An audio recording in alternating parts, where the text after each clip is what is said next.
2 Samuel capítulo 17, versículo 12.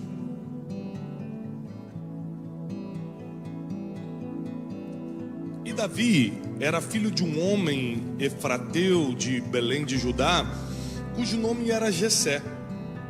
Ele tinha 8 filhos, e nos dias de Saul, era este um homem já velho e adiantado na idade entre todos os homens.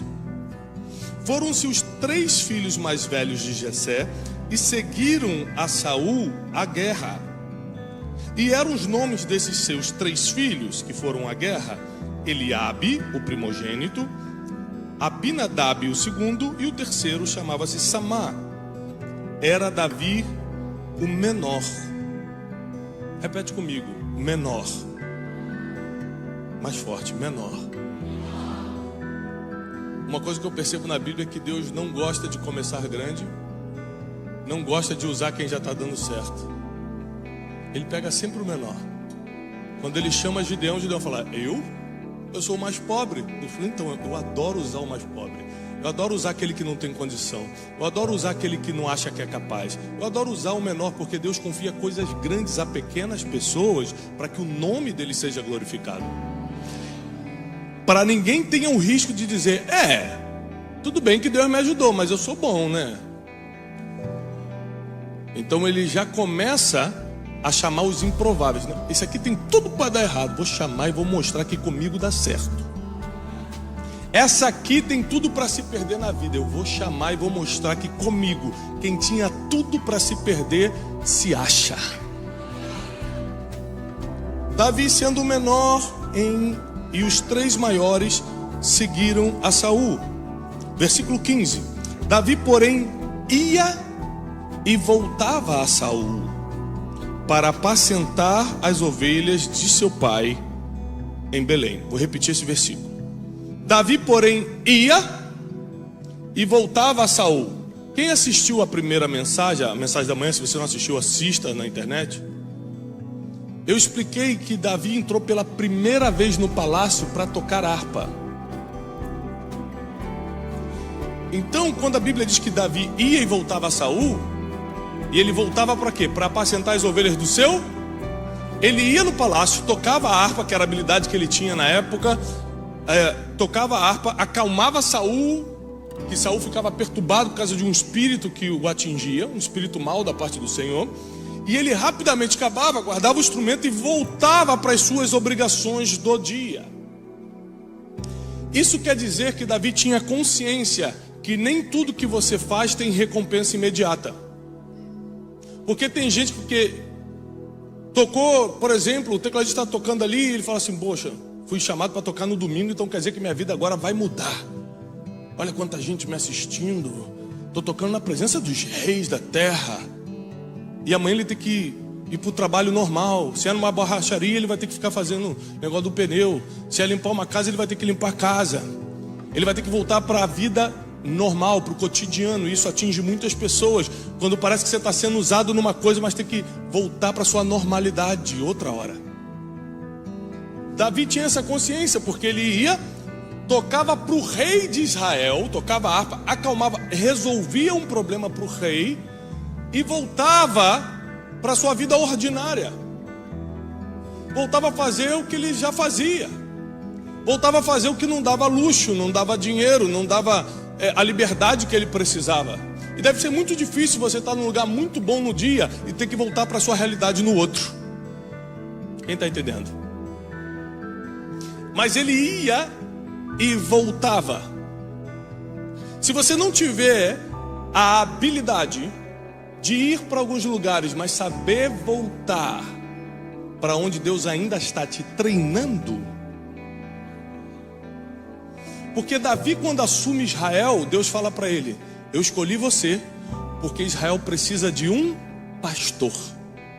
Você será a lâmpada de Israel, você será pastor de Israel.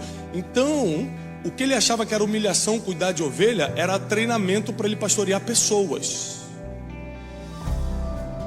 Por isso que, se você se deslumbrar com pequenas pistas do destino que Deus dá para você, você não quer voltar para o lugar do treinamento. E se você não volta para o lugar do treinamento, você abre mão de tudo aquilo que está por vir, porque Deus só entrega quando você está preparado. Deixa eu te falar, Deus nos chama de filhos, não é isso? Sabe quando Ele começou a nos chamar de filho? Alguém sabe, teologicamente falando? Quando é que Deus se torna nosso pai? Porque no Velho Testamento, Ele era Senhor dos Exércitos, Jeová, general de guerra, o grande eu sou. Era só coisa altíssima, era alta patente. Depois de Jesus, Ele fala o seguinte: olha, agora eu vou definir um título só. Você só precisa me chamar de uma coisa, e esse título vai englobar todas as outras coisas que eu sou também.